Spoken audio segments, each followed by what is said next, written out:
Hey poor girls! Popcorn is a poor girl essential snack. It's easy, quick, and cheap as dirt. But quite unlike dirt, it tastes pleasant and won't give you worms. But you don't have to take my word for it. Actually, sorry, you have to take my word for it. I'm the only one here. I think it's easy to get bored eating popcorn plain, but thankfully because popcorn has such a light flavor, it tastes good with a whole crap ton of other things. So, without further ado, let's just jump into some of the toppings that people use to dress up their popcorn.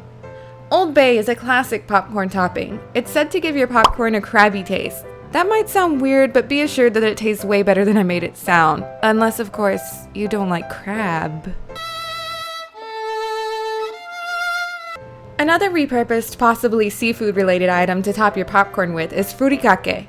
Furikake is Japanese seasoning which is typically sprinkled on rice, fish, or veggies, although as evidenced here, it has many uses. There's a ton of different types, but I recommend trying simple nori seasoning first. It's pretty much just little shreds of seaweed. These two types here also have sesame seeds in them.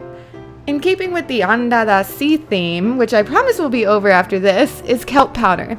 I feel like kelp powder is a more concentrated fishy taste, so this one is for those who already know they'll like that type of flavor.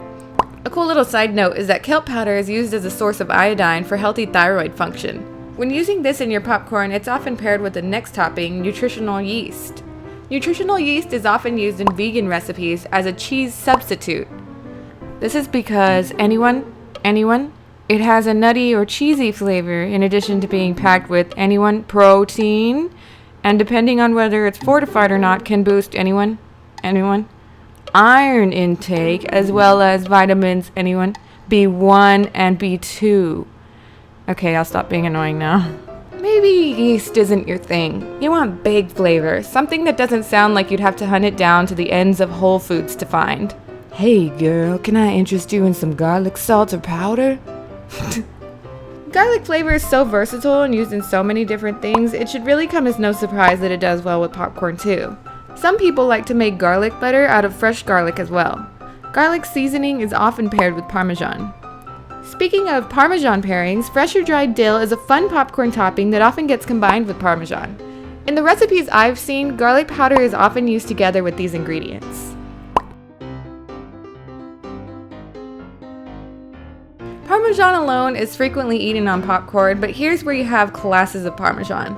Imagine you're in 19th century London. The lower class would be the shelved Parmesan imitators. The poor sods. To be clear, in the US, these products can call themselves Parmesan. In the European nation, the term Parmesan may only refer to genuine Parmigiano Reggiano. A level up to the middle class, you can grab yourself some pre-shredded genuine Parmigiano Reggiano. Still, these can have their own issues because pre-grated cheese often has anti-caking agents which affect the taste and meltability. If you buy a hunk of Parmesan, which is the aristocrats, you'll have the best time out of the three. This is fresh grated over the popcorn for max meltiness, but keep in mind that at that point you're probably moving out of poor girl territory. Don't worry too much if you're eating the lower class Parmesan though. If I didn't think it smelled like vomit, I'd probably be buying the cheap stuff too. So just Parmesan is cool, but if you feel like it needs a little pep in its step, try adding lemon zest along with it. In fact, since we're on the subject of lemons, I actually like to cut a lemon in half and just squeeze the juice on my popcorn. They also sell lemon juice by itself, though I prefer fresh squeezed. This would probably not work for most people because it gets sections of the popcorn a little soggy. I don't really mind though because me and lemon, well, we got a good thing going, you know?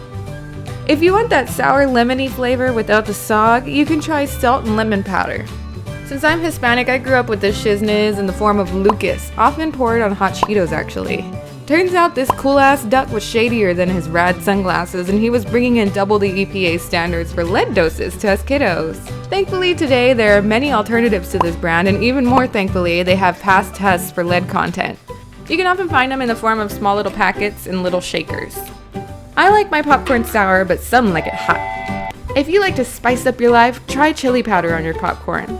To further the flavor experience, lime with chili powder is a great flavor fusion. You get the same problem as lemon juice though, so if you mind soggy popcorn, you can try a chili lime seasoning instead like Tajin. Tajin is a chili lime seasoning. See? Easy! Another popular hot popcorn topping is Jalapeño. This was probably born from the classic movie combo of popcorn and nachos. Get this jalapeno business and you won't be sorry. To cap out the hot theme, what better than hot sauce? There are so many different hot sauces out there, so what you use is really just a matter of personal preference.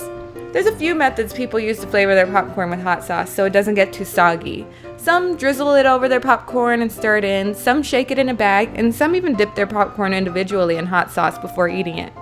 Another type of sauce used as popcorn seasoning is soy sauce. A recipe I found calls for 2 tablespoons of butter melted and then mixed with 1 tablespoon of soy sauce. Then you can pour it over the popcorn and shake it up. So maybe hot and sour and salty isn't what you're looking for. You want your popcorn to be like a dessert. One way you can do that is with cinnamon. For some people, cinnamon alone is too powerful or lacks sweetness, in which case I recommend cinnamon sugar instead. When used with melted butter, you can get quite a tasty treat. In fact, on the subject of butter is often used with the powder or salt type toppings on this list because it helps the seasoning stick to the popcorn. Last but not least is another movie theater type topping, chocolate. You can use chocolate chips, but candy works great too. Personally, I like Bunch of Crunch and M&Ms, but there's tons of options. The cool thing about candy is that it's pretty much as simple as dumping some of your favorite inside. I definitely recommend experimenting with different candies.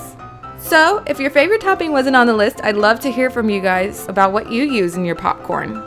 Thanks for watching, guys, and I hope you liked this video. If you liked it, go ahead and subscribe or like or whatever the hell. In fact, don't if you don't want to. I'm sorry I pressured you. I don't like strong arm tactics.